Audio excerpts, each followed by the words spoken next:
Hey folks, this is Mark Kelly with Inbound Revenue. You are joining me now for our weekly edition of Drink and Drive Traffic. Drink and Drive Traffic is where we mix an adult beverage with marketing talk.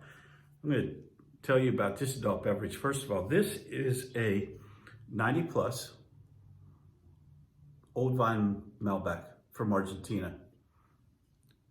90 Plus Cellars. They put out a really nice, very reasonably priced line of reds and whites. I only drink the reds myself because I'm a man, but no, I'm just kidding. Drink whatever you want. And I went with the Old Vine Malbec. And I'll tell you one of the reasons I did that. I really wanted to try their Shiraz because they have an Australian Shiraz, and I thought that would be a nice light drink to have on a Friday afternoon. But it had the screw off top, and I thought that if I did a screw off top on Drink and Drive Traffic, that'd probably take some crap from people about drinking wine from a bottle with a screw off top. So I got the Old Vine Malbec, which I think is also going to be delightful, and it has the cork in it. So let's see. I'm not going to let this breathe as we should. I'm just going to give it a shot here. I'm not going to spit it out or anything like that, like the fancy people do. Hell no, I'm going to drink this. So today we're going to have some Old Vine Malbec from 90 Plus Cellars. And we're going to talk a little bit about agency life today. Let me try this out and see how this is. Oh man, that is really, really good. We might not get through this. I might not even talk about agency life. Might just do a video where you sit here and watch me drink. Okay, that's fantastic. So I've worked with a lot of agencies over the years. We do white label PPC. I'm Mark Kelly with Inbound Revenue, blah, blah, blah, blah, blah. We do Google Ads. Worked with a lot of agencies and a lot of consultants. One of the hardest things to do is take your business from a consultancy to an agency. And that's how so many of us have started. I'm an SEO guy. I'm a WordPress designer. I'm a PPC person. I do social media. And you start out as a consultant, meaning you're charging an hourly rate for your work, but you don't have a team of people. You don't have a quote unquote agency. So there's a couple of things I wanted to talk about in agency life and in planning your agency. There's one situation I've seen a few times. I've worked with people a number of times that I want to address first, and that is overthinking and overthinking your processes before you've sold a client yet. I spent a lot of time on the phone with people talking about PPC services that they're going to offer to their clients. I'm sorry if you hear noise out here. I don't know if it's picking it up or not, but I've got it in my ear. So I've talked to a lot of people who are going to launch an agency, but they get caught up in this paralysis of analysis. They're going to build out the perfect set of processes. They're going to build out the perfect website. They're going to build out the perfect pricing structure. They're going to build out everything perfectly.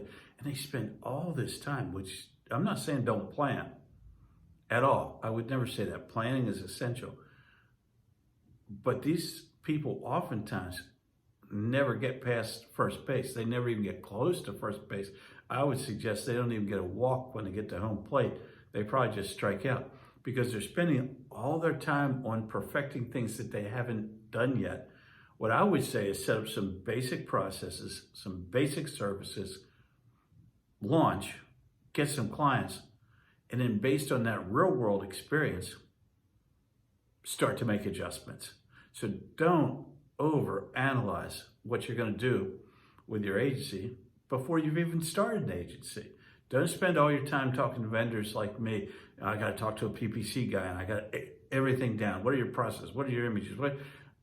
Et cetera, et cetera. Then talk to an SEO guy and do that. And then work out what your staff is going to look like, your org chart, your accounting, et cetera, et cetera. Do the basics that you need to do.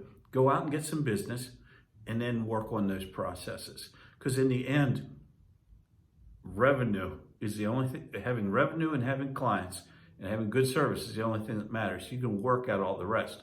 I've often heard it said that you can sell without having a whole lot of process up to like $1 million a year in revenue. I'm an old IT guy. I'm an old process improvement guy. So I'm big on process and I get it, but don't overthink it. Don't overthink. You're never going to launch that ship if you're designing the ship all the time. And the second thing that comes up, I see this in a lot of conversations. Oh, the other thing I was going to say on this, if you want to like just eliminate all that thinking about how to set things up and how to structure things and pricing and everything else, just check out Josh Nelson, a 7-figure agency. He's got a blueprint for you. It's the closest thing I know of to a franchise concept in marketing where all the thinking's been done for you. You have a lot of flexibility inside of what Josh does with a 7-figure agency, but he's done so much of the thinking for you. And I've worked with a lot of people that are very successful in that. So Google that up, check that out. He's got a Facebook group you can join too. Super nice guy as well. So the other thing that I want to talk about, but first I want to have another drink of this Old Vine Malbec from 90 Plus Cellars, is when you're consulting, what's the first hire that you should make? You're starting, this is the point that people start thinking about that first hire. They've started their consultancy, they're getting pretty busy. It's getting a little hectic. They're thinking, I can now take somebody else on and sub some of this work out to them. My recommendation for your very first hire, even if it's part-time, even if it's 10 hours a week, don't make it, if you're an SEO guy, don't make it be another SEO guy. If you're, don't make it be a subject matter expert. That's what they call them. When you get up into the corporate world, they call them subject matter experts. Don't make it be a subject matter expert. Get yourself a project manager to start to handle some of the things that you should not be handling, because you probably don't know project management. Get yourself a project manager, someone with some skills, someone who can start to outline, how things should be done, when they should be done, even if it's your own schedule right now, because you're the only other person. That person is going to be more valuable to you than having a dozen SEO people, because here's the challenge that happens when you're already busy. You say, how am I going to get unbusy? I'm going to get another SEO person. The problem is you have to train that SEO person. You have to schedule that SEO person. You have to set up processes for that SEO person.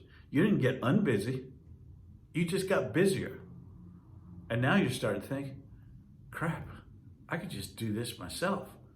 I'm better. I can just jump in there and get this done easier, and I can tell this person to do it.